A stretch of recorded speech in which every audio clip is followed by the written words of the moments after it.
Yeah, baby, we're starting the podcast right now.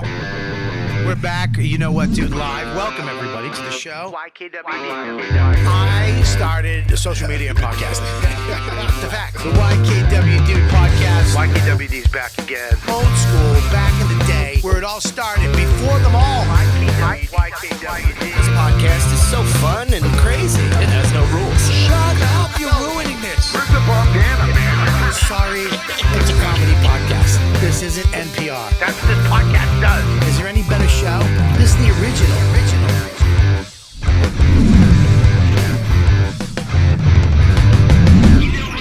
What's up, everybody? It's Robert Kelly. We're live above the world-famous Comedy Cellar at the Comedy Cellar Studios with another episode of YKWD with probably one of my oldest friends in the business, Mr. Steve Byrne. Hi.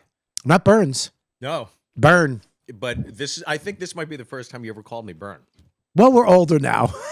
Yeah, I mean, the first, I think. It was Steve Burns. Burns, yeah. Burns. Dude, I was thinking about, like, you know, we haven't hung out in a while. You're in Nashville, you're in LA, you're in Chicago. You kind of went and did, you know, we went our separate ways, and that happens with comedy, right? We go, you do this, I do that. We all kind of, if you're doing what you're supposed to be doing, the sucky part about comedy Right. is that when we're middlers, openers, we're together every night. Right, and then I went up to be a headliner.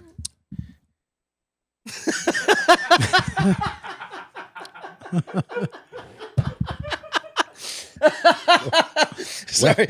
Okay. Pinky up and passive aggressive sip. And Go, and we're back. yes. Yes. Well, dude, you went off to fucking direct and make movies and kind of, you did all kinds of wild shit that, you know, yes, you went to be a headliner. But so did you. I mean, I know. They know that. I'm a legend in this business. Something? I'll never forget the time when you were, oh man, you were, and I don't mean to interject, but we were in Tampa. You're at Tampa. You're headlining at Side Splitters. Yeah. Both of us mutually can say one of our favorite clubs in the country. One of the best. And here's what I give us credit for. Yeah. Everybody else was like, go over to that club, the other club. And I was like, fuck you. Yeah. This is a comedy club. By the way, and since BT took it over, like, yeah, one of the best. Yeah, I mean, I like Bobby Jewell. He was old school, but BT's the best. Modernized it, and yeah, made it like a totally fun club. But you're headlining there, and my folks live down there, and I was in town visiting my folks, and I'm like, oh, you know what? I'm going to surprise Bobby, and I go down. Yeah. So I get in the car, I go down, and I can tell you're wrapping up your set, and I was like, oh, I'm just going to jump up and fuck with him. Yeah. Before his closer, right? So I go up on stage. Yeah, that's like, good. hey, You want to build an act all the way to the end. Get to the end where you get the woo, yeah, thank you, good night, and that's when you should do it. Good timing. But you go, oh, don't come up here and act like people know who you are. And I was like, what the fuck, dude? I mean, it's not like I'm barking outside. Yeah. And I just think we're friends. Yeah, what yeah. the fuck. Yeah. So that was like, that's like typical Bobby. It's like, it doesn't matter how long it's been. It just, you're still get right there with the axe, ready to take me down a notch. Well, here's the thing, dude. Our relationship, let's not forget this. Yeah. Your going away party, when you're moving away, I'm leaving New York. I'm moving to the big bright lights of Hollywood. Yeah. And you had a big party where I wouldn't say a big party. Because nobody showed up except for me, your only friend. Nobody came. I was the only one. Look at me. Look at me. I was the only one. And I've never seen you sadder when you opened the door and I was like, hey, what's up? You're like, come on in. It was just me, your mom, and your dad having Korean barbecue. My mom made Korean barbecue. Yeah. Well, I invited like you and my black friends, and none of them showed up. Yeah, nobody showed up Yeah. except for me. Yeah. I was the only friend that you had. Know that. That should tell you something about me. Well, it says a lot about me. It says more about me. I have no fucking friends. And how bad is it? You're my only friend. That's how bad it is. Goddamn right. I remember. You have two friends in this world, and one of them's dead. The other's right here. Yeah, the other one's downstairs about to die. Hey, goddamn, why would you say that? Oh my God. But bro, Keith's cane is going to be right here in plexiglass in about 6 months. we're all gonna get a cane. I want the one with the suction cups that stays up. Yeah, dude. We came up, let's because I'm kind of between groups. Sure. Because I came with Billy, Patrice, Dane, Mm-hmm. and then Norton and Voss and Keith. But then there was my generation. That's the word I was looking for. Generation was you, Corielli, Godfrey, Dove. Right. That was more my generation. But Yeah. then I kind of started hanging out with the younger guys, Joe List, Dan Soda, Lewis, Jay. So I had I always hung out in these different generations of comics. But Yeah. my real generation of comedian, if I was to look back, was you, Dove, Corielli, Right. DC. That was my generation of comics. Ben Bailey. Ben Bailey, Yeah. Maneve. Russ Maneve. But I remember when I first passed there, everybody was like, oh, Bobby, like kills. And you were very, very animated and physical. I think when you're younger, right, you sell the joke more. Yeah. I was definitely guilty of that. But you were a performer. Like you performed the jokes. And I remember you would kill so hard and then you'd be gone. Everybody's like, where's Bobby? And you would go to the cooler to cool down. Yeah. And you would literally just go in that freezer. Yeah. And then I was like, wow, that's a smart thing to do because we would get so animated and stuff. Either I go in the cooler or I go in that closet down there and get a blowjob for some chick. Yeah, dude. I used to fucking flip. I mean, really go nuts on stage. Really. I mean, I was sweating every set. But I think there was a time when I was getting older, and I think this happens with certain comedians where they don't adjust. Yes, yeah. You don't adjust to your life, your age, where you're at, and what you're really doing. And if you don't adjust to it, you look silly. You know what I mean? Yeah. You look a little silly. I remember, not to look, I mean, the last time I did the Tonight Show. So I did the Tonight Show quite a few times, and Jay Leno was always so like outgoing and very kind when I was there. And I remember the last time he came to his dressing room, the dressing room I was in, and he said he was just catching up and making small talk, and then he goes, hey, just a piece of advice. I go, yeah. He goes, those like the sex jokes, you can do like sex jokes, and then eventually you're gonna be like the creepy guy telling sex jokes. Yeah. And I was like, oh yeah. And then as soon as he said it, like I backlogged like all the guys I'd seen at the store, the cellar that were like a little older, talking about like, banging chicks. And it was like, that's kind of creepy. And then once Jay planted that seed, I just shut it off. And I was like, all right, I'm not doing that anymore. Well, I have to disagree. I think if you're talking about sex and banging and blah, blah, but if you're talking about like now, I talk about sex with my wife. But it's right, that's different. You know what I mean, though, right? Yeah, if you're talking about banging broads and blah, blah, blah. Yeah. Relax. Yeah. I'm not banging anything. Yeah. My wife, I literally said to my wife over the vacation, I said, I go, are we ever going to have sex again? She went, we will. And then walked away. And that's it. That's it. Yeah. That's my sex life right now. Yeah. But back in the day, bro, let me tell you something. There's no better wingman. There's no better dude out there than you. Because you were the guy who was like, yeah, you use my apartment. Always, yeah. Well, I I remember I used to get shredded all the time by everybody downstairs. Like, so you just hung out with her? I'm like, yeah. Yeah. Like, you didn't bang her? I'm like, no. And I would, like, I mean, we've seen some Stone Cold Assassins downstairs. I'll never forget, there was a comedian. Can I say his name? You want to just leave it? Or? No. Oh, Dove? Dove was he was a killer.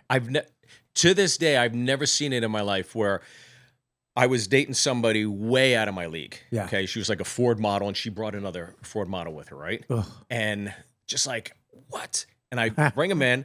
I sit them down, and I'm like, "What do you girls want to drink?" And I go, "Oh," and Dove, as soon as he sees it, Beans lines up, "Guys, this is Dove." Hey. I get the drink order. I go to the bar. I get the drinks. I come back. Her and the girl are gone. And then I go, "Where did she go?" She goes, "I don't know. She left with Dove. Yeah. She just walked outside." And we sat there and waited and waited and waited. It was like 2 hours. And she comes back. The mascara's running. The hair's fucked up. It just looked like she was like in a garbage can, knocked over by a bunch of raccoons, and just ravaged her. And we all knew it instantly. And I was like, I've never seen anything like it. It was, Bobby, when I tell you seconds, it was under a minute, 100%. He was a killer, man. Never seen anything like Buddy, that. I tell you what, I used to have Godfrey and Artie were my chick test. I used to bring girls down. Yeah. And if they were into those guys, I would because they would try to fuck your mother. Oh yeah. They would finger fuck your sister in front of you. They didn't give a shit. They were assassins too. Yeah. And they would just try to bang. And I remember I'd bring girls down and they'd be like, "Oh, he's nice." I'd be like, "Guys, it's not gonna work out." And I remember when I brought my wife down, who is my wife now, as my chick back then, and she was like, "They're kind of annoying." I was like, "Yes, yes." You get an A, buddy. I remember me and Keith were out front one night, and we were talking to these two young Puerto Rican girls. Yeah.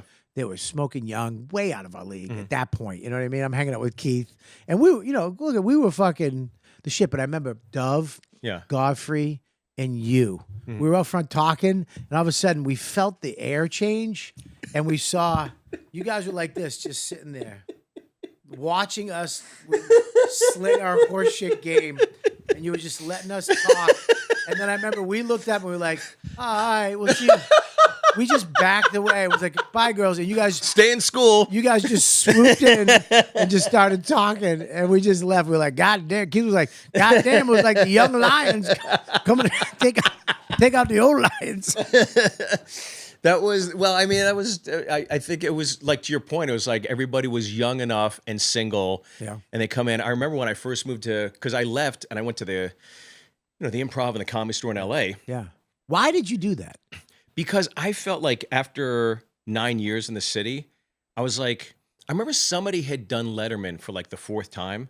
It was like Geraldo or somebody. Somebody had done the like Letterman. Yeah. And it was like, that's as big as it gets, right? Right. At the time, did the fourth time, and it was like, and I remember whoever it was came back and was just like, "Yeah, it was great." I was like, "Wow, isn't that exciting?" It's like, "Yeah, but I did it like so many times." It's like, and then I was just like, I guess that's it in New York, right? Like in New York, the best you could do is SNL or like Letterman. Yeah. And that was it. And then I was like, well, I want more. So Yeah. I was like, that's why I moved to LA. So that's why I kind of went, because I was just, it was like the old thing. It sounds stupid, but like if you can make it there, you can make it anywhere. And I always had that notion in my head of like New York City. And I was like, at the time I was doing every club like you. I mean, we were making the rounds at night. I mean, show after show after show. Show after show. You do like 7 or 8. That was the norm for us back then. 7 or 8 shows a night. And it wasn't here doing just the 3 or 4 rooms. It was like we were in cabs going there was no stand. It was just like stressful. Everything. Yeah. And we were carpet bombing the whole city, and it was different. It was exciting, and it was like, how long am I going to do this though? Right. You know, and that's when I was like, I just wanted more. I knew there was more, and that's why I went to LA. And then because I have so many. When I look back about stories with friends, there's so many things that I have with you that are some of the funniest and and worst. And worst, but some of them. I'm going to say 2 of them. My 2 favorite Steve stories. Oh Jesus! Where there's 3, but I'll tell 2. Mm-hmm. One was when I did Carson Daly for the first time.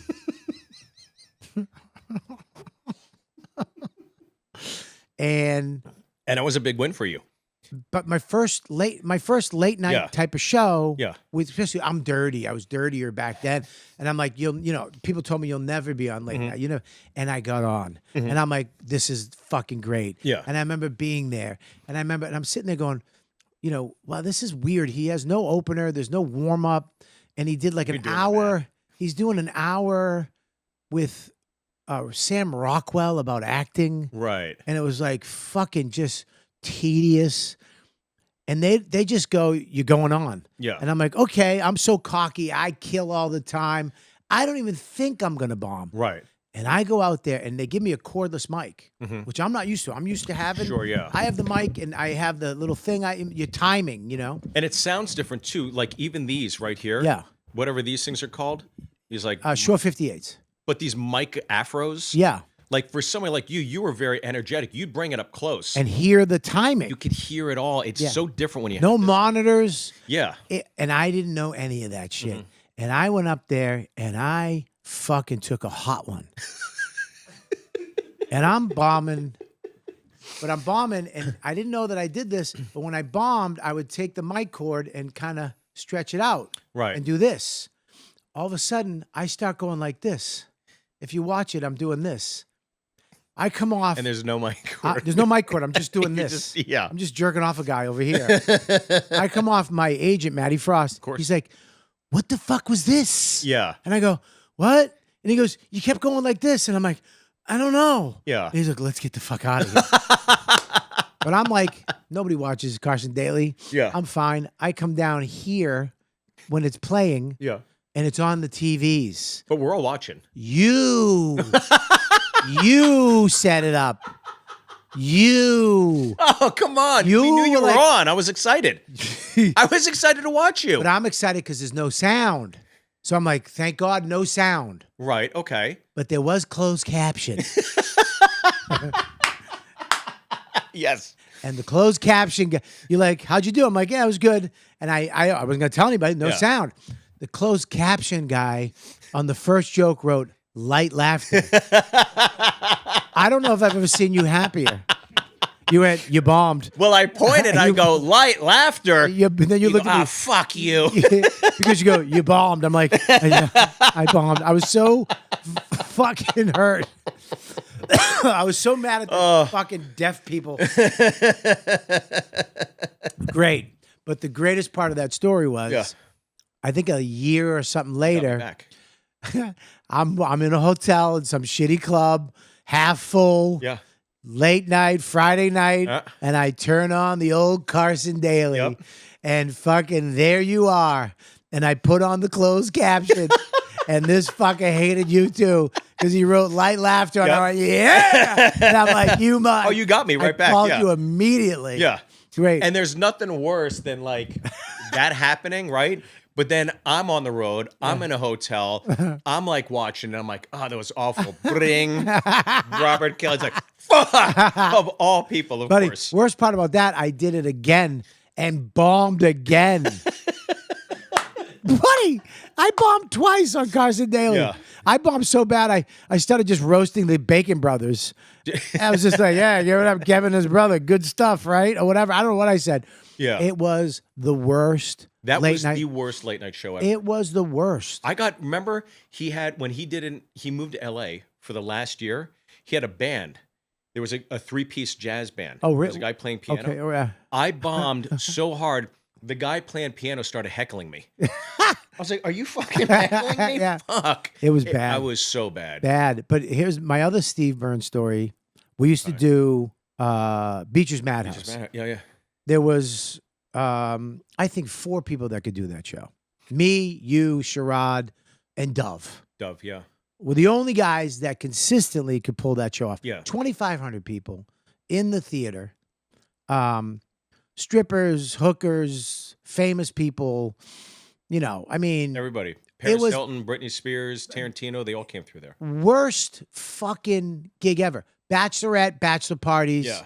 They were there and they had, fucking midgets and tits and jugglers and the 7-foot gay Russian sword swallower. Lenin. Yeah. Lenin. That's Yeah. his name, Lenin. Who would go, and there's only us could do it. And I remember we were there a lot together. Yeah. Because, we could do it. We'd anchor it, yeah. And I remember you would go out, you went out before me one night and you had this thing you did.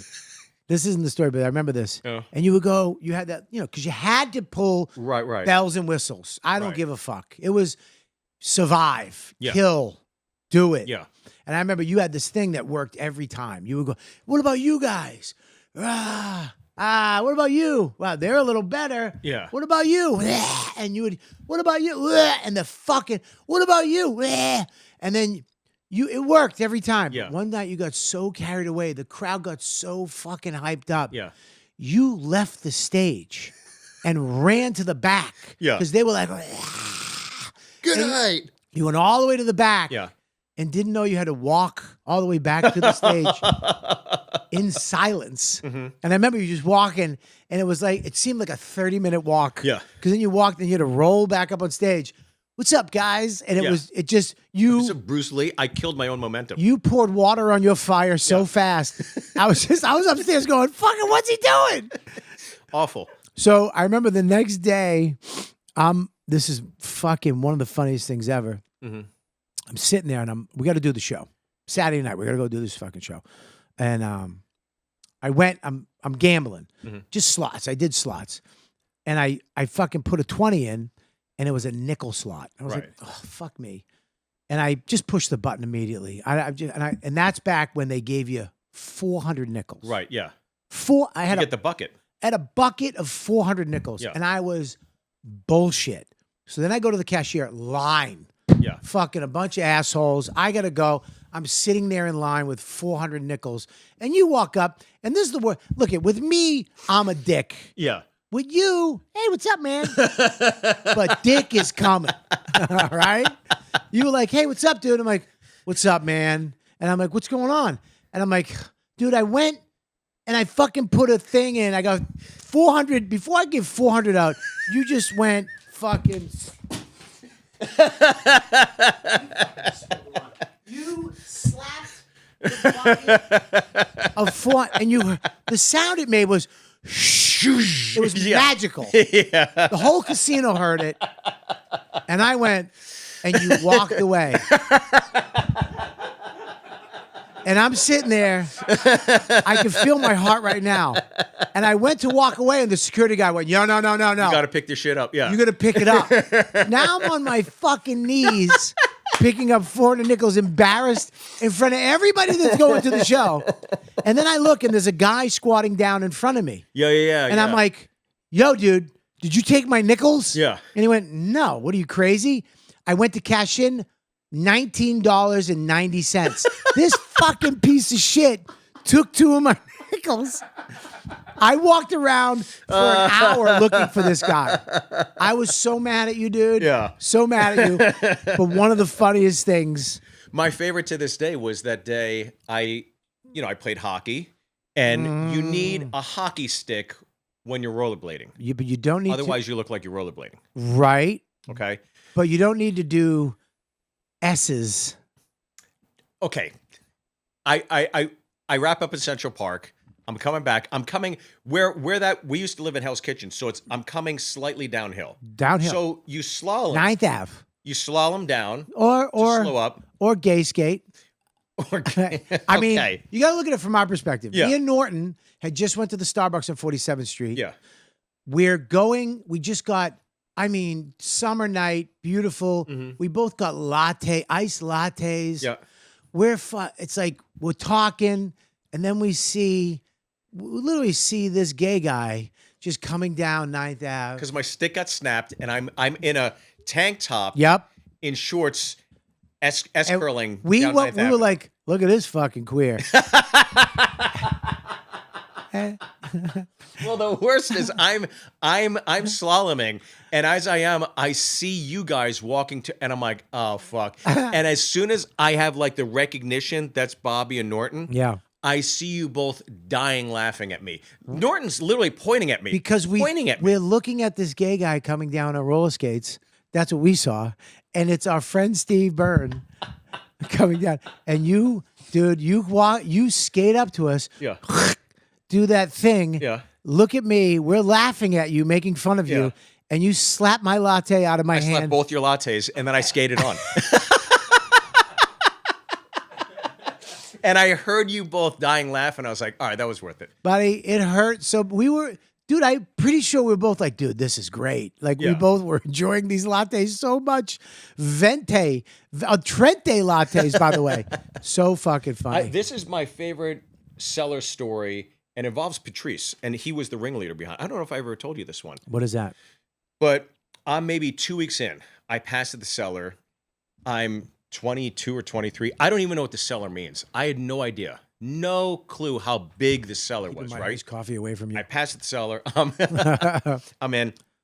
And as I'm performing there in 2 or 3 weeks, it's all starting to dawn on me. I'm like, holy shit, like, I don't belong here, but she keeps booking me, and I'm watching everybody, and my just eyes wide open, like, holy shit, Right. it hits you, right? And within 24 to 48 hours of the realization of how significant this opportunity is and how desperate every comic in the world is to perform at this club, I'm like, okay, well, I got to earn my keep. I got to really dedicate myself and give it my all every show.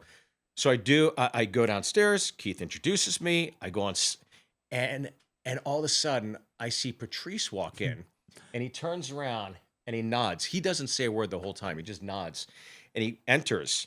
And this is Tuesday. This is in the Cellar when nobody was here, right? So Patrice, Voss, Norton, Geraldo, and there were like 2 other comics. You might have been there. I don't know. I was. You guys all sit in the front row, and now it's like somebody's pulling my spine at it, and I could feel the vertebrae going boing, boing, boing. Like I'm literally losing all willpower, and I'm dying a slow death. And I'm like, all right, well, you know what? I'm dying, but at least I got this Bruce Lee bit. And that's gotten me out of every jam in the world. And so Patrice knows my closer. So I'm like, all right, you win some, you lose some. And I'm like, I felt bad for Linda Lee, Bruce Lee. And then I just see Patrice lean forward and he looks at everybody and he does the second head nod. And as I'm doing the thing, one, you guys, like you were synchronized like the Rockettes. You all got up and just followed him like Mother Duck and all the baby ducks, and it took all the energy because everybody had seen every one of you guys, and I ate it so fucking. To this day, it's the biggest bomb I've ever had in my life because it was so psychological. Yeah. Yeah. It stayed with me like permanent marker for days, and then I come upstairs. And every one of you fuckers ignored me. Everybody ignored me. So I'm like, oh, fuck. So I go to the bar and I get a beer. And I'm like, well, I'm going to get my stuff and I'm going to drink this beer. And then Patrice just goes. And I was like, you motherfuckers. And it was like one of the most devastating yet coolest kind of things. And I think that to me kind of like symbolizes like the table, the Cellar, all of it at that Well, time. if we didn't like you, we wouldn't even talk to you. 100%, yeah. That's the one thing. If look, man, I've almost cried at that table. Like I've seen people cry at that table. Yeah, I've almost been in tears trying to be like, yeah, yeah. My parents are gay. Yeah, dude. It's fucked. It's weird because back then there was so less comedy. Like I talked about this all the time, but comedy was a shit job, and there was so many, there was less comedians. So few of us doing it. So few of us doing it because it was such a fuck you job. And then, back then that crew of guys, we elevated each other all the time because you'd see somebody get better. Yeah. And you'd see that switch that hit with Geraldo. I was like, what the fuck? Yeah. Then you'd see Patrice and Norton. I remember Norton.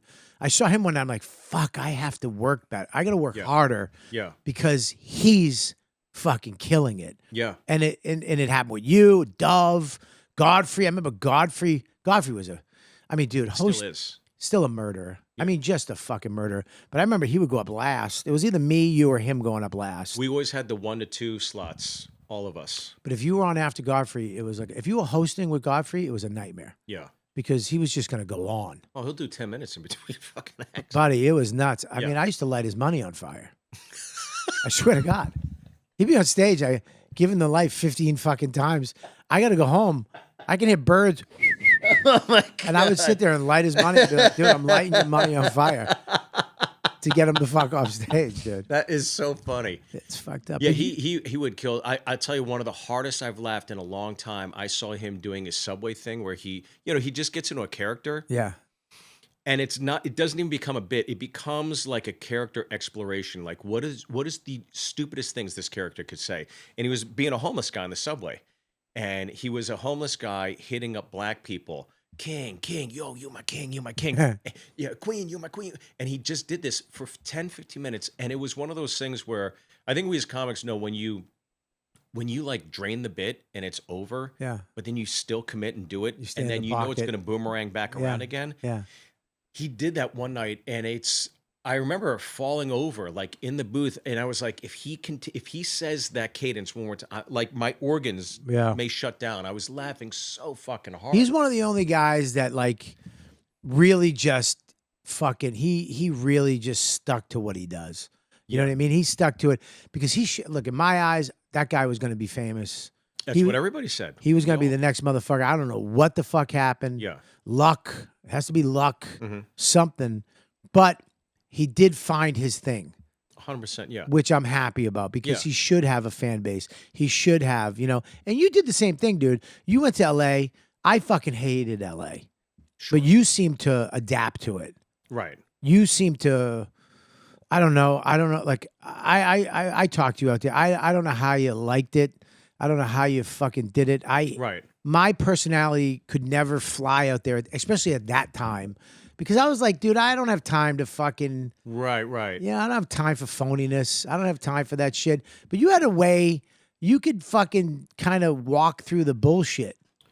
Yeah, do you think it's... And I never thought about it this way until you said it, but do you think you were a little too East Coast for the West Coast? Does that make sense? Sure. Yeah. Fuck 100%. 100%. I didn't understand it. I didn't know how, like, I remember Soon Lee, I think it's Soon, you know him? Some black comic. I did a show with him. I did a college with him. And then I saw him. He's like, hey, what's up, man? I did oh, yeah, what's up? Oh, yeah. We hit it off, and I was like, cool. To me, okay, great. So then the next time I saw him.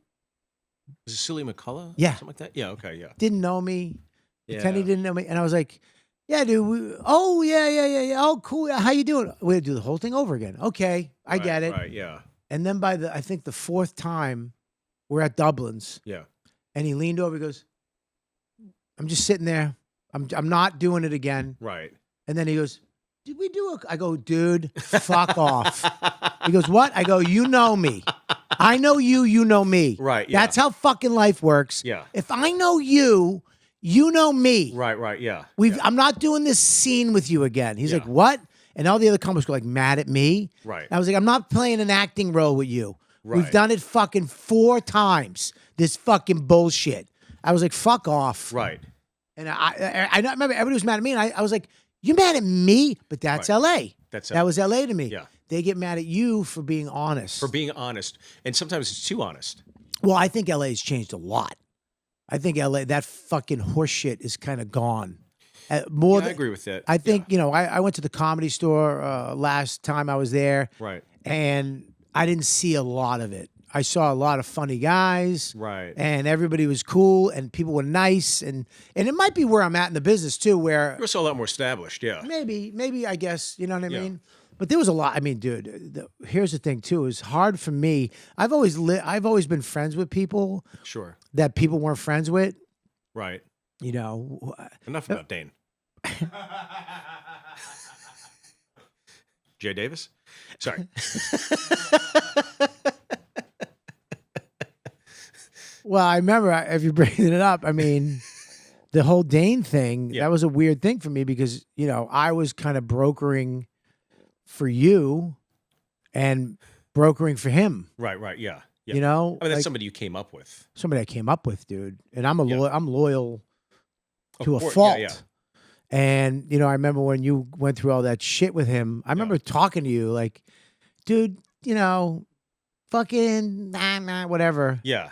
No, you have a great way of breaking things down. Again, to your point earlier of like, you can be brutally honest and you just read the tea leaves a lot quicker. And the thing is that you do that I think the difference between East Coast and West Coast is like, if we're talking, I just think you're not considerate of emotion. It's like, this is factual. Right. There's no emotions involved. No. It's cut and dry. Yeah. So you can bitch about it, but here's the fucking reality. Right. And so that's why I always called you. I reached out to you for advice. Right. You were a great sounding board to me throughout my whole time in New York because I didn't have that. I would let my emotions get the best of me, Yeah. or I would get carried away by the emotion of something instead of like reading brass tacks. And you had just this reflexive ability. So you lost your hair. Okay, well, find it again with Hims Hair Loss Solution. With Hims, you get access to a range of hair loss treatments that work. With doctors' trusted options and clinical proven ingredients, you can regrow your damn hair in as little as 3 to 6 months. You don't even need insurance to get started. That's awesome. You can do everything from comfort of your own, You can do everything from the comfort of your own home. Start your free online visit today, hims.com/YKWD. That's HIMS.com/YKWD for your personalized hair loss treatment options. HIMS.com/YKWD. Results vary based on studies of topical or oral minoxidil or finasteride. Prescription products require an online consultation with a healthcare provider who will determine if a prescription is appropriate. Restrictions apply. See websites for full details and important safety information. Well, it's funny because you are a nice guy. You are, hey, what's up? How's it going? But you're a fucking psycho. Like, listen, dude.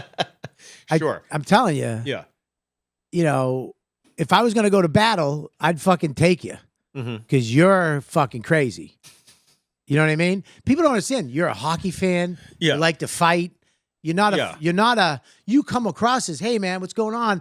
But if shit goes down, like that was one thing with Dane. I was like, in my head, I'm like, dude, you don't want to do this. You know, in my brain, I'm like, Yeah. I know that you think that when it comes down to brass tacks, Right. this kid will fight. Yeah. And he likes I'll it. bite your face. Yeah, he's not right. But I think that's also like that's when you're younger too. Certainly, I mean, I learned to control my emotions and pacify it and understand. It's just taking stock of everything, being like, all right, is this really fucking? But I was a psycho too, dude. I was fucking mentally ill. Yeah. When I came here, I mean, me and you, we had a brother relationship. Yeah. We would fight and argue and fucking be mad at each other. And I mean, I remember, dude, when we went to Iraq, I got a bone to pick with you. I got a bone to pick with you that I've had for years. Oh, is this real right now? Or, Yeah. Or you mean? Okay. This is new. This is not new. Okay. It's old. All and right. it's lived with me. And I don't know this though. You don't. Okay. What is it? Oh, this is a good one too. More than Confederacy and Dunces? What was that one? That was the book that Colin recommended we read and I brought it with me because I was like, well, I have an 18-hour flight, and you were so angry. You said, dude, why are you trying to steal my friend? I was like, what do you he said we should read this. He told everybody to read that fucking book. Yeah, it was horrible. It stunk. It stinks. You heard it right here, Quinn. Yeah. The book sucks. Fucking boo. No, it's not that. Okay, what is it? Here it is. Ready? Yeah. So we're in Iraq. Yeah. Now you going because you're going. My brother's stationed at Camp Victory North. Your brother was your brother's a September 11th school. Shit happened. Joined the army. Signed up. Yeah, went. Signed up, went. Yeah. And you're like, I'd love to go because of this. And which is fucking crazy amazing, right? So we're going there. We're flying over. We do all these shows. Okay. We're doing, 2 or 3 shows a day? Yeah. This is a height of the war, 2000. Buddy, peak war. This is peak. Yeah. Just started getting fucked up. Like, before we went, you could go to Baghdad. They loved Americans. This is when the insurgents were coming in. Right. And shit was going bad. Right. And I remember one night, so many stories. so many stories. Okay. I remember one night, we're supposed to go to Fallujah. Okay. Sunni Triangle. Sure. We pull over in a Humvee, waiting for 2 hours. Mm-hmm. And they're like, guys, too hot. We can't bring you. You're gonna go to just your gig that you're going to after. Mm-hmm. You're supposed to go to this gig, but we're gonna bring you to this other gig, Marine Base. Okay. We're taking a Chinook helicopter. Yeah. Nighttime. Nobody. Remember the first day there? it's 120 during the day. I remember this helicopter ride. I was freezing my ass off. Well, the thing is, Chinook helicopter, open windows, guys with 50 cows. Yeah. Right? 100 feet over the fucking desert. Yeah. Nighttime. It's like 30 below. Freezing. Yeah. But nobody told us. Right. But Quinn, if you looked at Quinn, he had a triple fat to his knee, to his ankles. Yeah. Parker, like this the whole time. I got my socks tucked into my pants. I'm hugging myself. I'm putting everything over me. Yeah.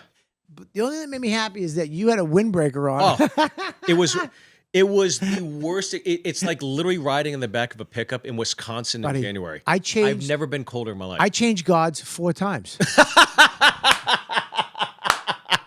I was thinking I'm going to Empire Strikes Back you. I was going to slice you open and like go on the tauntaun and like I got to stay cool until morning. But we got there. Yeah. And I remember I'm getting off the plane and I broke my light sticks. I had 2 of them. Yeah. We were 20 miles off the Syrian border. Right, yeah. At a Marine base that had maybe 200 Marines. Right.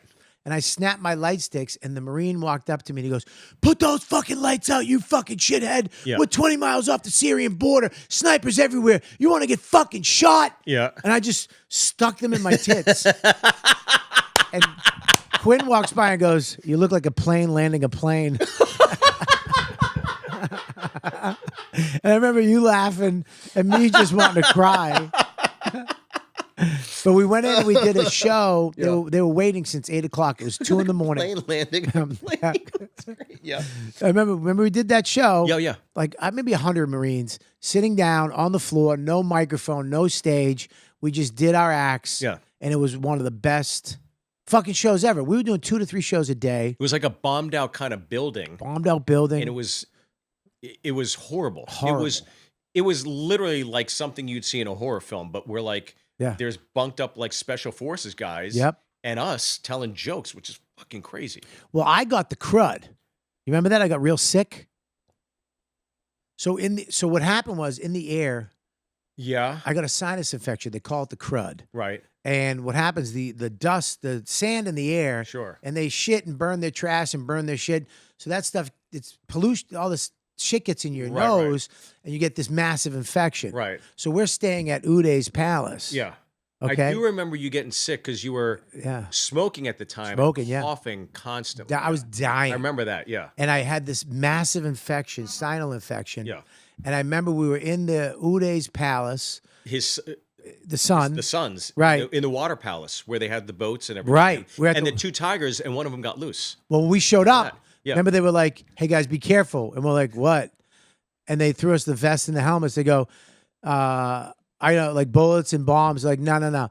They let the tigers out when we got here. We haven't found the tigers. And me and you were like, "What? What the fuck are you talking about?" But but you remember, now, I don't know if you remember this. Mm-hmm. Do you remember seeing a werewolf?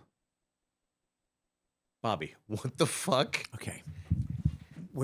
Now we had to go from the plane to a van with curtains. Okay. Inside the palace. Right. All of a sudden we stopped short. And an animal walked by the front of the thing. Okay. It had like a man chest but a wolf head. Do you remember this? And then we went, "What the fuck was that?" Right. And the guy went, "I don't know." I don't remember that. You don't remember that? No. Buddy. You don't remember that? Colin remembers it. No. And we were like, that was a fucking werewolf. I was probably being ignored. Yeah. Because I was trailing you guys. You did trail us a lot. Because, Steve. It's the rule of 3s. Anytime there's 3, Yeah. there's always going to be the outcast. And as the thing went on, it was like you guys were very, very close. Right. 100%. Very close.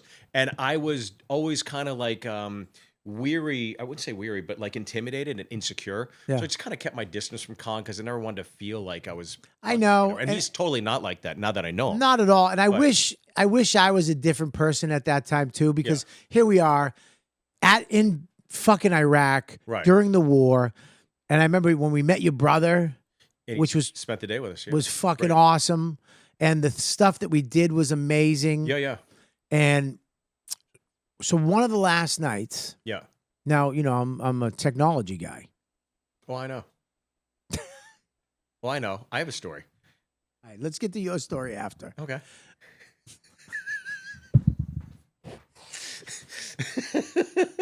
Yes, you're a technology guy. Yeah.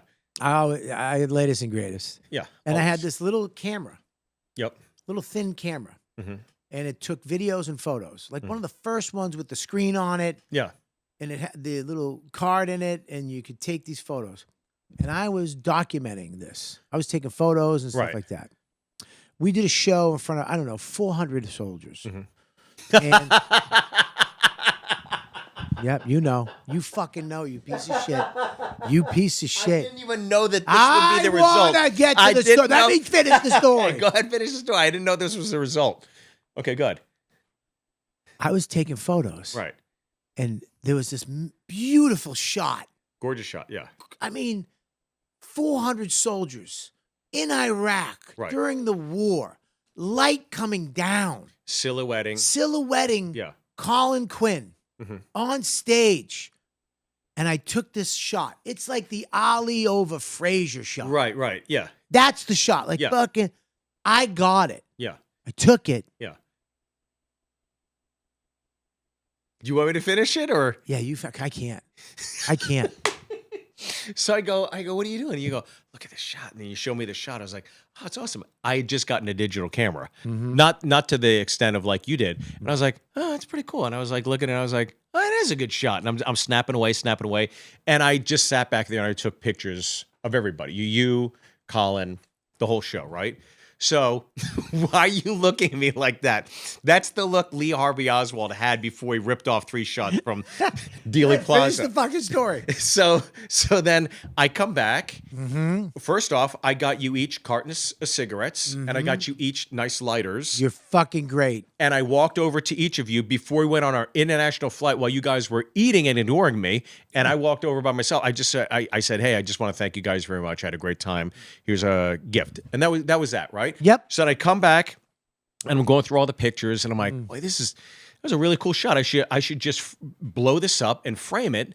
And I'm going to give this as a gift to Colin. Mm-hmm. And that's exactly what I did. You took my shot. And it's been on, and will remain on Colin's wall behind him when I FaceTime him and I talk to him. There it is, right there. This my shot. And he always goes, fucking my favorite thing. I love that Steve Byrne's. What a great. Well, I'll do you one better. You ready for this one? And I know you're going to know exactly. You come in one day, you had this awesome leather jacket. Yeah. You got up in Banana Republic. Okay. It's fucking great. You look great in it, by the way. Yeah. I was like, that's fucking great. I go, where'd you get that? You go, Banana Republic. 3 days later, I show up. I was wearing the exact same jacket, and you looked at me like I banged your wife. You're like, what the, and you just stuttering and stammering, like the disbelief.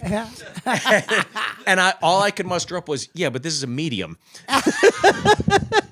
You go, fuck you, Burns. Buddy, that photo has haunted me for fucking years. I remember taking that shot going, I got it. Yeah. I got the trip in a photo. Right. And it's behind, and he praises you for that photo every time. He loves it. And I'm like, I say to him, I go, that's my photo. And he's like, no. Steve gave me that. It's my favorite. It's one of my favorite things I This is own. one of my favorite things of the trip. This is my favorite, okay? So we're in a C-130, which is essentially like you're in the back of 8 trailers, okay? And it's literally me, you, Colin, Tracy Theed, and Chris Zimmerman, okay? Yeah. Just the 5 of us. I mean, this thing's fucking massive, huge pay deck. And before we take off, the captain comes up to us and goes, hey, would anybody like to sit in the cockpit? Yep. And we're all like, yeah, that'd be cool. He goes, well, I can only take 2 of you. And Colin goes, Steve, why don't you join me? I go, okay. So I get up, get you curling like I farted in an elevator. Buddy. So I go up in the front and Colin and I are sitting there and the C-130 takes off And this is not a normal plane. I mean, it's a long runway and a long takeoff. And we're going off, and all of a sudden it's like the Millennium Falcon bay windows. Yeah. And you're just seeing boosh, boosh, boosh, boosh, boosh. And I was like, whoa, what the fuck is that? And Colin's like, those are fireworks. And in my stupid head, I'm going, oh my God, they're like celebrating us. They're like, thanks for coming and shooting off fireworks.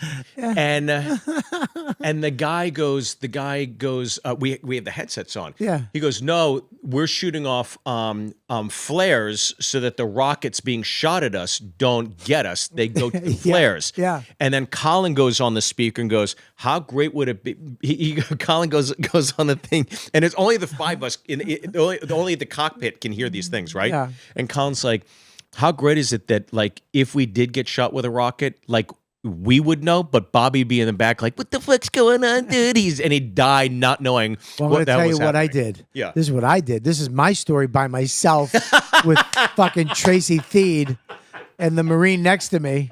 Yeah. I go, hey, man. I go, wow, look at the sun. Dude, can you take a photo of me with the sunset behind me? He goes, that's not the sun. Those are rockets being shot at the plane. And he called me stupid. And I went, Chris called you stupid? I go, rockets? I go, have an emotion. I was all by myself. I was going to die by myself. And then I finally did get up to the cockpit by myself. Yeah, we And came back. I was just up there like, I'm up there by myself just trying to ask questions. What's this for? He goes, hang on one sec. I'm like, fuck everybody. I remember, do you remember we were outside at the airport doing a show and they were bombing us? Oh, yeah. And then Colin was bombing on stage. Mm-hmm. And me and you were like, there's two bombings at once. I remember that one time we were in the courtyard and we're performing on the back of a flatbed truck. Yeah. And because I was the low guy on the totem pole, and still would be, by the way, if we were to do it today, I had to go first, right? So Yeah. I went up first. And so they were telling me, it's like, okay, here's the stage, and then here's where all the commanders and generals and lieutenants were going to sit. And he's like, and over there, we got that guy and that guy and that guy. And I was just like, why are there like snipers all over the thing? He goes, well, those snipers are there to watch those snipers over there because we have all the big brass here. And I was like, shouldn't we go inside? Like, why the fuck are we outside? That was the only time in my life I was literally performing thinking, I'm going to get fucking shot. Buddy, I was on the roof with the snipers. Were you really? Looking, he was letting me look through his scope at the other people. No way. And I was like, oh, please shoot Steve.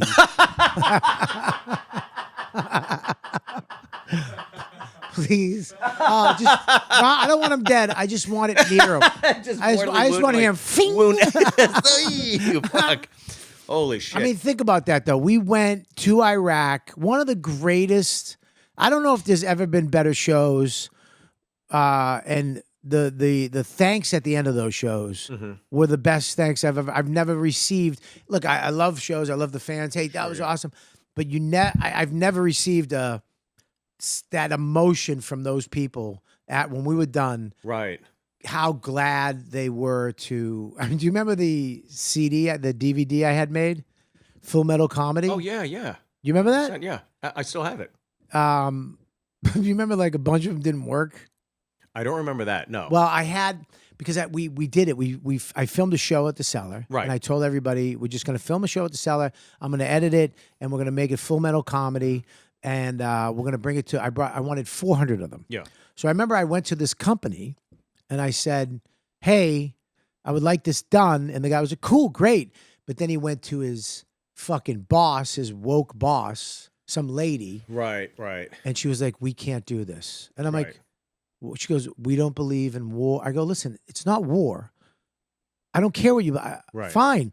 I'm bringing this to the soldiers who don't have a choice to be there. Right. It's for their entertainment. Yeah. We're going to do shows for them. And she was like, I can't do that. Right. And whatever the bullshit was. And I was so fucking hurt and mad by that. Yeah. I went on Opie Anthony. And I didn't say do anything. Mm-hmm. Norton guided me through this. He goes, yeah, don't say anything. Yeah. Just say, if you don't believe in their views, whatever, you could call them and, whatever. Sure. Or maybe you believe in them. You can let them know that you believe in them. Right. This is their company. Oh my God. Buddy. I didn't know that. I remember the lady called me. She goes, "Can you please stop it?" Are you serious? Yeah. Oh. Yeah. It was fuck them. Well, I mean, look, it's kind of like you kind of deserve it, to be honest with you, especially at that time when, especially in New York, post 9/11, like we were all part of that. Yeah. That, by the way, that was the single, like, seminal moment in my life in terms of my professional career. When 9/11 happened, and all of us are like dealing with the aftermath, like, what the fuck was that, right? The gauntlet of emotions, but also like the reality for a bunch of us in our 20s going, that was fun. I'm going to have to find something else to do now because there's no fucking way in the world anybody's going to a comedy club to fucking laugh when you can smell like You can smell the burning metal and plastic and paper and everything drifting up from Lower Manhattan. Yeah. Who the fuck is going to come? And I remember SD opened, I think, what was it, like Thursday. week? It's Thursday. That Thursday. Like, boom, we're back up. Yeah. And we're all like, what?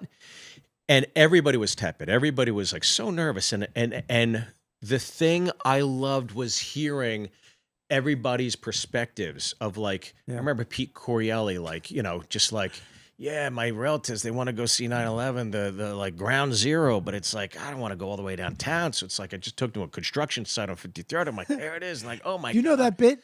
He was scared to do that bit at the Boston. Yeah. And I go, dude, I'll do it. It's so good. I go, I'll do it. Yeah. You got to do that. He goes, nah. I go, I'll do it. Yeah. So I went up and did it. It fucking killed. And then he saw it and he's like, he goes, you got to do it. Dude, that's my bit. Yeah.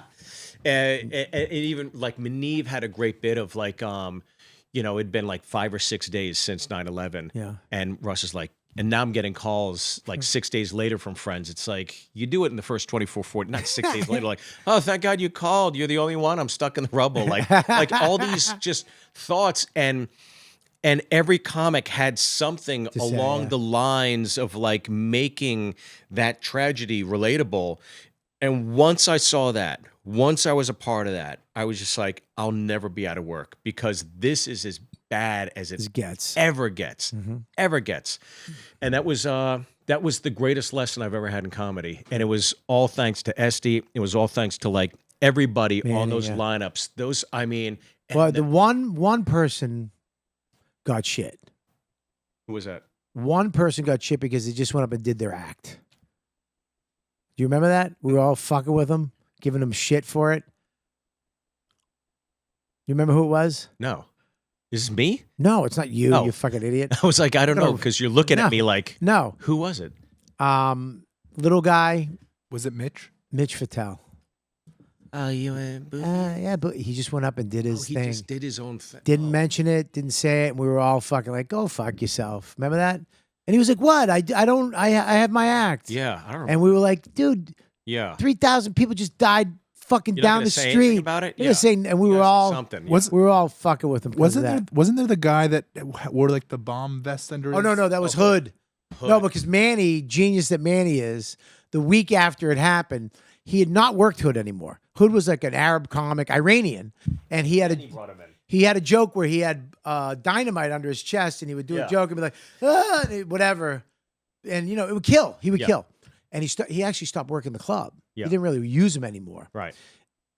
9/11 happened. That Saturday night, he's like, get Hood down here. Get him down here, And we were all like, no, dude, you can't. You did. We all ran downstairs. Crushed it. That's when I knew comedy is the way out of this bullshit.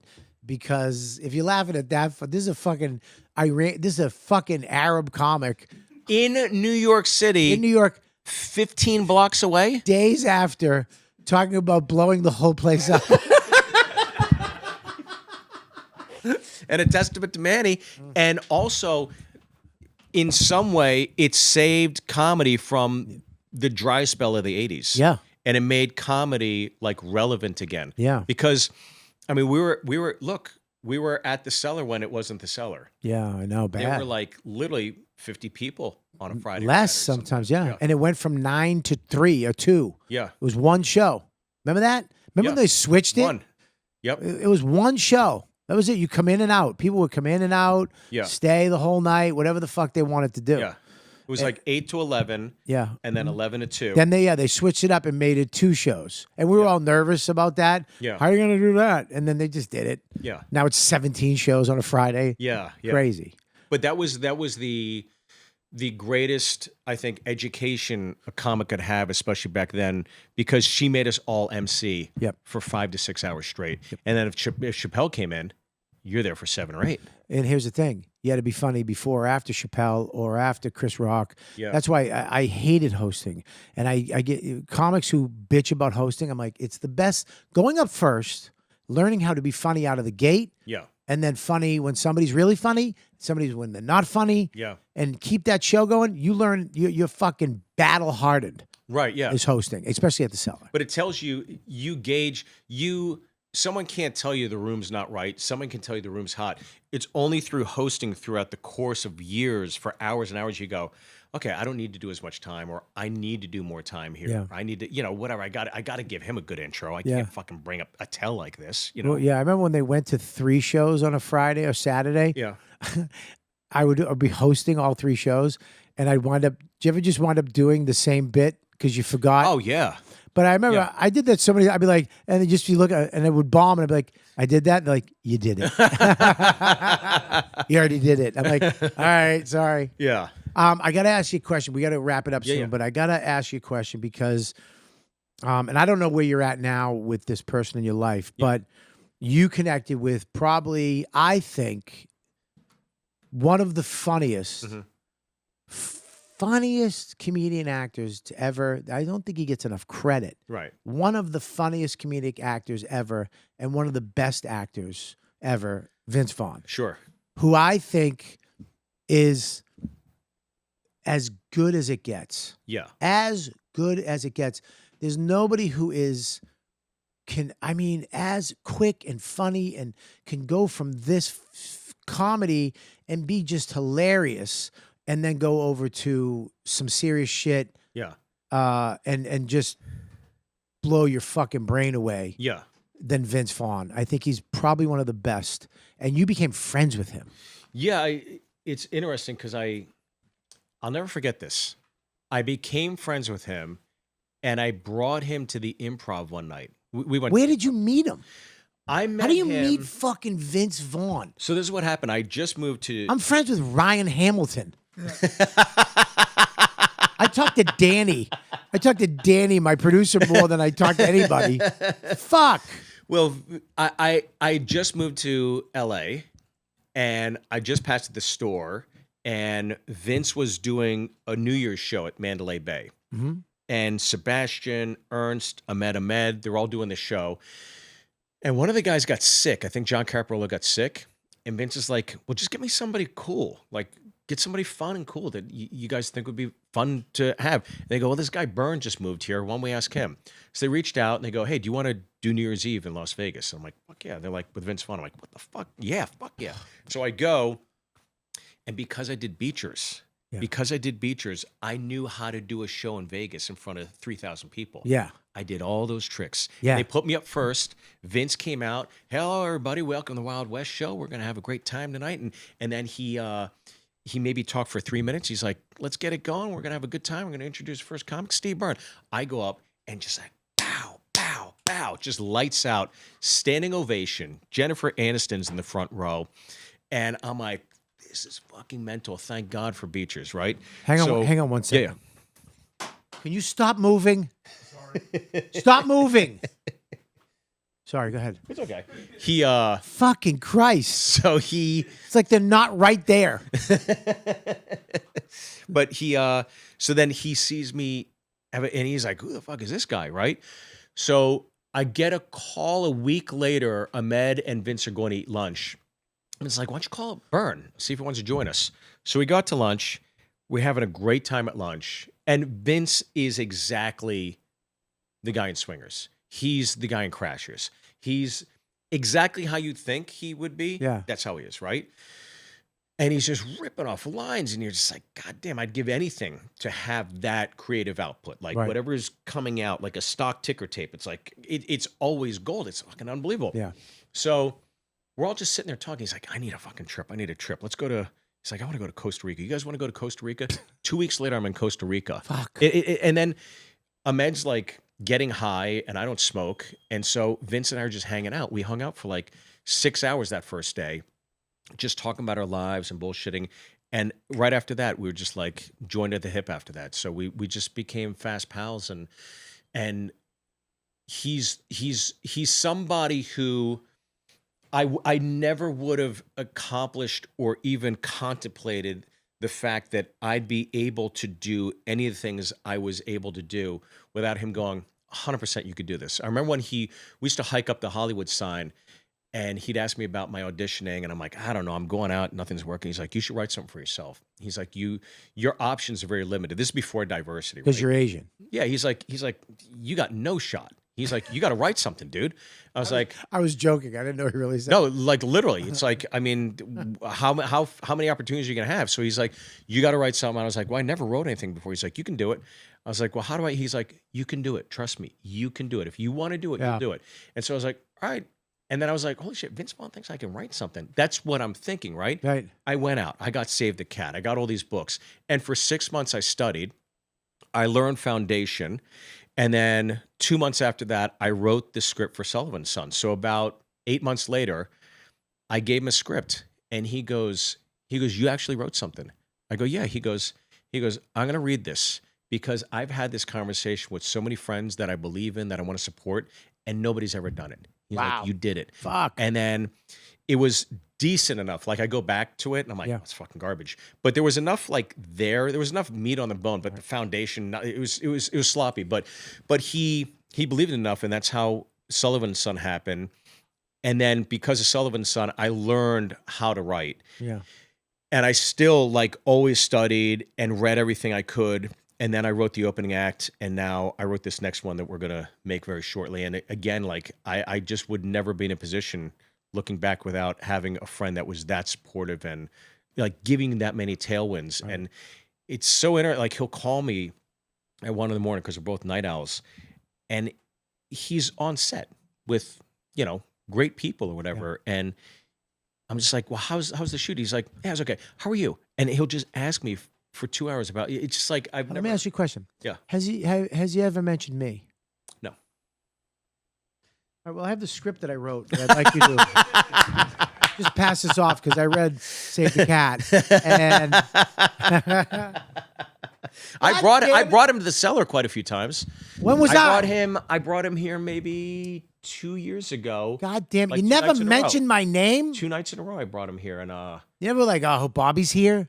Who's Bobby? well, I was always hoping everybody would be here, and it was Well, like, here's what I love about you. yeah.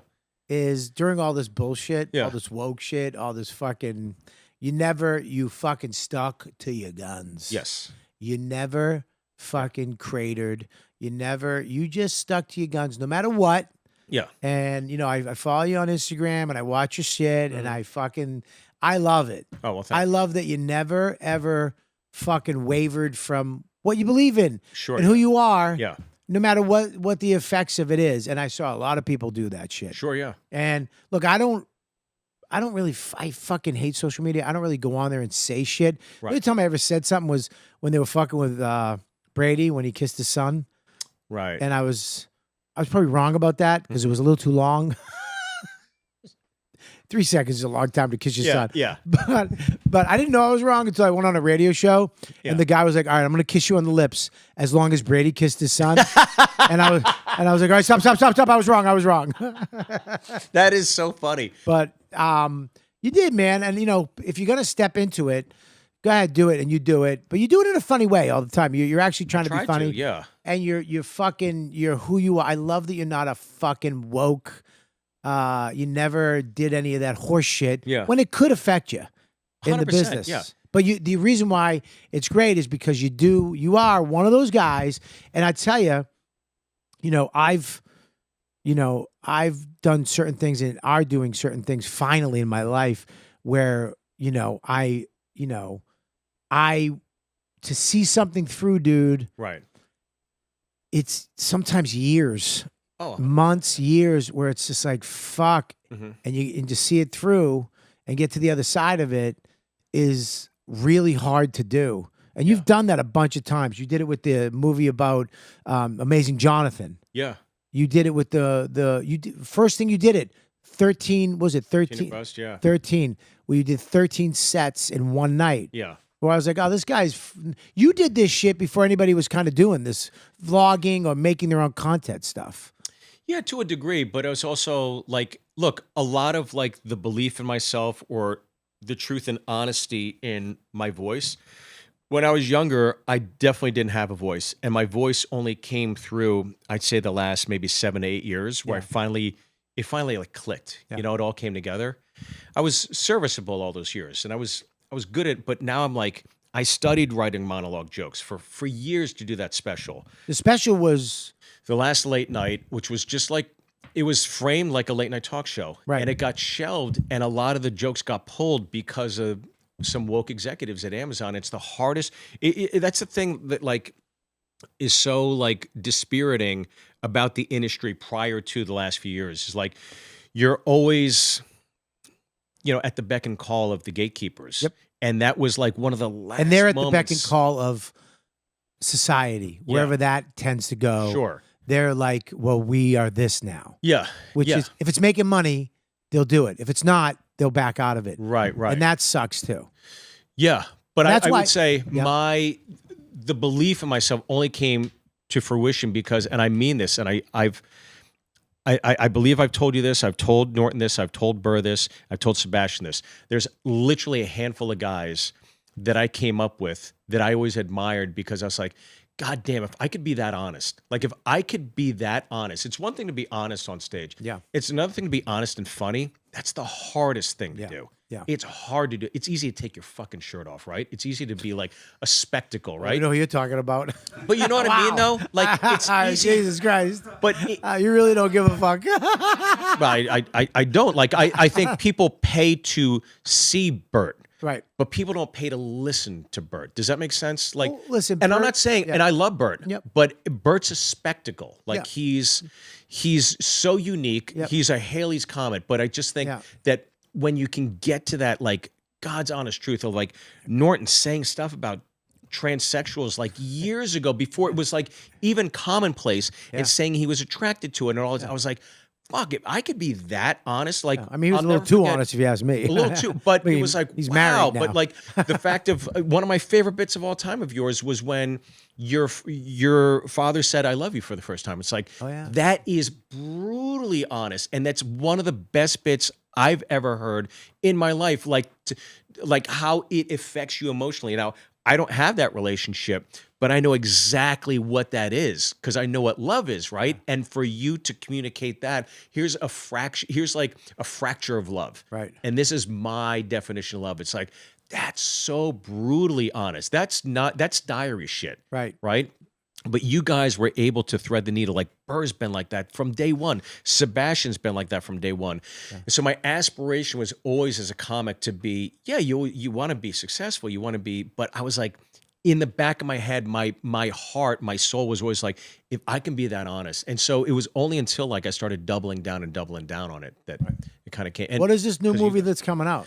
Well, go real quick. Yeah. I want to say that you introduced me to PunchUp.live, which it's funny to me because comics are like, what is it? But everybody wants to do what everybody else is doing. Right. Instead of going, wait a minute, this is a company who's saying, I believe in comedy, free speech, Yeah. no censorship.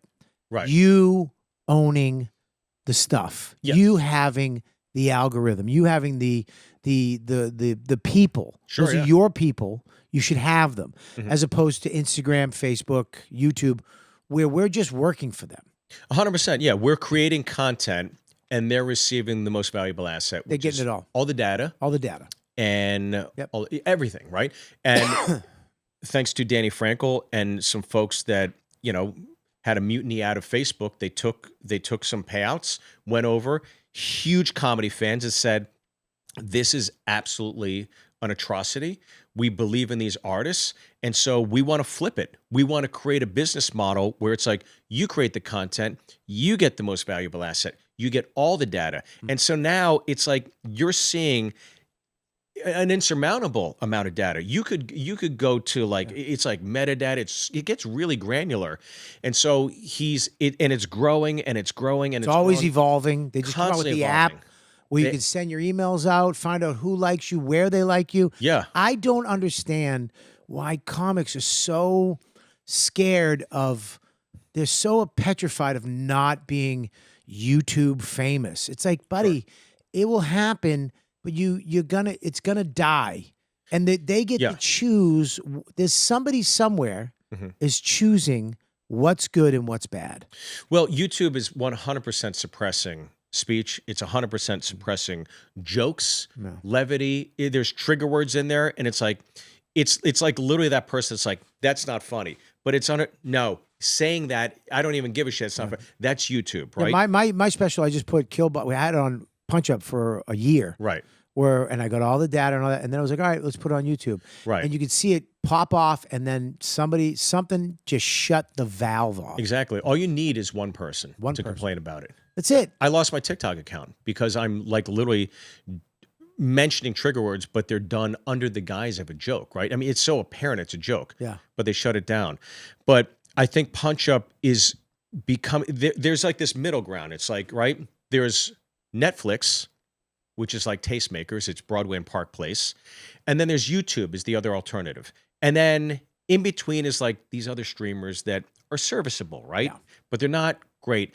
And so the industry itself, because I've been privy to so many of these calls and, in on the information, everything, they're looking for a new piece of real estate. And over the last year and a half, you got Larry David, Segura, all the comics. And it's like, it's slowly building its own community. And what's happening is that if you're on any of these social sites, right? Mm-hmm. Great. Okay. Well, they're coming to see you. And then they're going to see their favorite band and they're going to see people they follow. But if you go to Punch Up, it's like this hub and there's all these spokes. And now because of Punch, you're exposed to all the spokes. Right. Literally, if you like X, you might like Y and Z. Right. So it's becoming this symbiotic comedy environment where everybody's going to be able to help each other, share data eventually, and then you're going to be able to sell your own tickets, by the way, as well. So I want to put a special up there. I believe I'm putting my new special up, and I think what happened with Hulu, where Hulu just announced like 12 comics, 12 months, whatever. They just had a big party, whatever. I think Punch Up is gearing up to do the same. They're going to find those comics that kind of fall through the cracks that have a lot of gravity and glum them all together and go, okay, you, do you guys want to form a super group? And let's put together a bunch of our specials, and we're going to launch it in the same way, form and fashion, but no restrictions. No restrictions. Nobody's saying, don't say this. Don't. As long as it's funny. Exactly, You're trying to be funny, you say whatever the fuck you want, and some chick or some guy, whoever it is, choosing what the fuck is funny or not. And you get the data.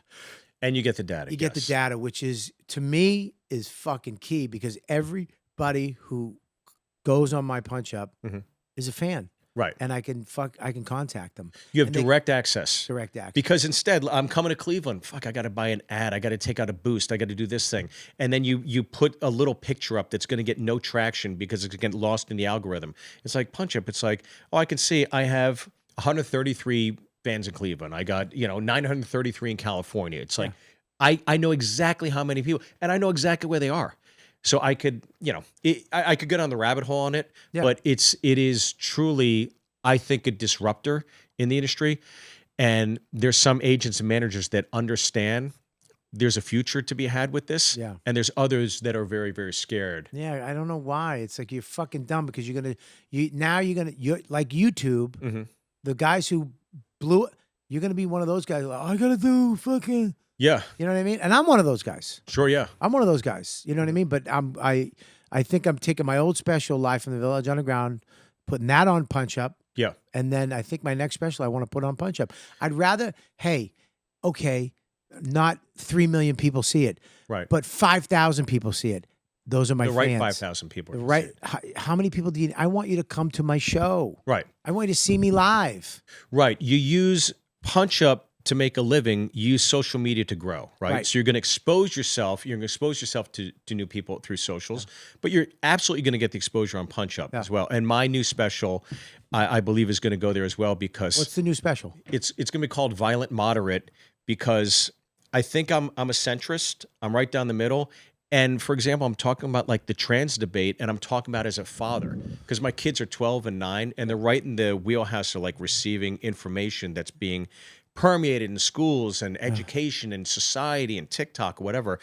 And so like addressing something like that, addressing Asian hate, where it's like, why did Asian hate fall out of the zeitgeist? Why did it fall out of the news cycle? It's like, because it's black people beating the shit out of Asians, but you can't do that because Asian hate only exists because it dovetailed BLM, right? So it's like, it's racist to say that they're doing it when it's like, it becomes this conundrum. So it's addressing all these topics, and I've had like, my reps gone, well, I don't know where we're going to take this. I'm like, well, I know where we're going to take it. It's someplace where it's going to be safe and can be seen because it's comedy and not worrying about executives going, okay, well, there's some trigger words in here, or like, you know, it's all that stuff. And that's what I dealt on the last one too. And I'm trying to be a centrist, by the way. I'm trying to be moderate. I'm trying to like swing the pendulum back and forth. Yeah. Because so many of the late night talk shows are so one-sided. And that was the whole point of the last late night, was to be something right down the middle. I'll wet your beak here, and I'll wet your beak there. And then they neutered the monologue section by taking out all the jokes that ridicule the left and kept the ones in that ridicule. Who did that? Amazon. Ugh. And by the way, they said, oh, we're going to give you all this real estate. We're going to launch it. As soon as it came out, it was completely buried. It wasn't even on a new release, not even on the homepage. They were so pissed off at me. And I didn't even do anything. I just wrote jokes. And they said, we don't like this. No, it's not. But they were contracted to put it up, right? But there were 12 jokes that got taken out, and it totally skewed it. And then became exactly what's on late night talk shows. Just and it was so bullshit. infuriating. Yeah. No, it sucks. Well, dude, listen, we've been talking for a while. I got questions from the fans. We're going to go to Patreon. Yeah. Make sure you go to punchup.live/Robert Kelly for all my dates. And of course, YouTube, I got all my stand-up up there and on Punch Up. And make sure, I'm going to be all over the place. Kansas City, I'm love that everywhere. club. Yeah, Kansas City Club, Batavia, Illinois. I'm going to be... Comedy Vault. Yeah, Comedy Vault, Levittown. And then I'm going to Naples. I think Louis is opening for me in Naples. Opening? Yeah. Can you... I don't even know the last time I run into Louis, except the one time we were on a sidewalk one time. Yeah. Could you just tell him I apologize? I should just apologize to him. But there was one time. He's downstairs right now. Is he really? Yeah, go down and apologize. I will. For what? There was one. Just like you have these stupid grudges when you're younger, right? Yeah. And I remember I was in DC doing the DC Improv, and he was out jogging. He's like doing a theater, and he's running, and I go, "Hey, what's up, Louis?" And he just kept running, and I go, "Louis," and he just ran past me, and I know he saw me. He saw me, and I seen him all the time at the Cellar. But whenever he'd come in the Cellar, he was always kind of like standoffish at the time, whatever. And I was just like, fuck that guy, you know? Right, yeah. And so I hadn't seen him since, because I was not in New York when all this stuff happened, whatever. And I ran into him out on the sidewalk with you. Yeah. He was like, hey. And I was like, no, you ignored me. I'm going to fucking ignore you. So I was just like, hey, Bobby, good to see you, whatever. You ignored Louis? I completely ignored Louis and stone-faced, just like I was like looking into you, and I walked away. And I was just like, it's really fucking immature, Steve. You're so stupid. Yeah. It's like, maybe he had to take a shit. Maybe he was on the phone. No. Maybe he's listening to something. I'll tell I you don't what it know. is. But I was like, I'll tell you what it is. I know what it is. he doesn't think I'm talented. I just told the story about this on Derek was getting his haircut at the barber. Yeah. And the guy was like, oh, I'm a big fan of Louis C. You know Louis? He's like, I brought him up. Well, I know him. He brought him up as a host at the Cellar one night. I go, right then, Louis walked in. Yeah. And the guy was like, Louis. And the guy was like, hey, Louis. You know, Derek, the comic, was like, hey, Louis. Louis just walked out. Just turned around and left. Because he gets, you never know. Yeah. He's just, you know what I Yeah. mean? He's just, there's so much on him. Yeah. Louis. Sure, that he just fucking eliminates it because he doesn't know it's you. 100%. Yeah. He's running, and it's just like, I get it. You're exercising. And I was just, It's something I took in and burned on the hard drive in my 30s, late 30s. And it's like, here I am 50, like, no, man, hey, man, you were fucking running. Fuck you, dude. And it's like, it's so stupid. Yeah, just tell him. And as soon as it happened, I just felt so icky and gross. And I Yeah. was like, you fucking dipshit. How old are you? Be funny if you tell him and then he goes and he just walks gotta away. walk All right, listen, Steve, where can people check you out? Punch up Steve. Yeah, there I am. Punch Up Steve? Punch Up Live, Steve Byrne. There we go. There I am. There you go. You're going to be in Brookfield. Milwaukee, Wisconsin at the Milwaukee Improv. I have a residency at Jimmy Kimmel's. I do a show every 2 weeks at Jimmy Kimmel's where we pretend it's New Year's Eve. So every show you come in. Oh, that's cool. It's like we do. It's funny that you're friends with Jimmy. I think that you wouldn't be. I'm not really friends with the club just books me. Okay. Yeah. Because So- he's fucking left. He's very left, yeah. And I don't care if somebody's left or right. I just want to do my shit, you know. Yeah. No, So they do. Make sure you check out punchup.live Steve Byrne /Steve Byrne what is it? /Steve Burns, right? yeah, /Steve Byrne. /Steve Burns. You got to see him. Check out his he's got the Champagne of Comedy, the opening act. He's got Amazon. He's got the Amazing Jonathan, great movie by the way. Which we're gonna do a feature. Fucking loved it. Great, yeah. Great movie. And is he alive? Passed away. He's gone. You know, before he died, one of his favorite comics is Bill Burr. And he never met Bill. Yeah. So I went over to see him maybe 4 days before he passed. And I told Burr, hey, can I FaceTime you with Jonathan? He'd love to meet you. He's really coming towards the end. Burr's like, of course. So I get Bill on. They're FaceTiming each other. And Bill just goes, Jonathan, I can't tell you how awesome it is. You're a big inspiration. I love watching your thing. I just got to say, man, I just feel so sorry for you. And Jonathan said, don't feel sorry for me. It's going to happen to us all. And Bill's like, no, not that. It's like, here you are dying, and the last comic you're going to see is Steve Byrne. That's right.